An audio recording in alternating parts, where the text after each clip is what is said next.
So now what we want to do is download the demo content and upload it so that we can use it for the WordPress website that we're making. And for most of you that downloaded the folder with the child theme, you should already have all of the demo content saved on your computer.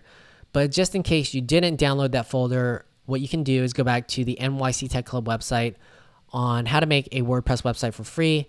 And then step number 10 has the same zip file to the demo content folder with the child theme. So if you already downloaded this in step number 7, you don't need to click on this again. Okay, but if you don't have the folder already downloaded, then click on this link right here on step number 10. And once you're ready, go back to your WordPress dashboard. And now what I'm going to do is show you how to upload all of this content. So on the left-hand side, come down to Media and hover over that.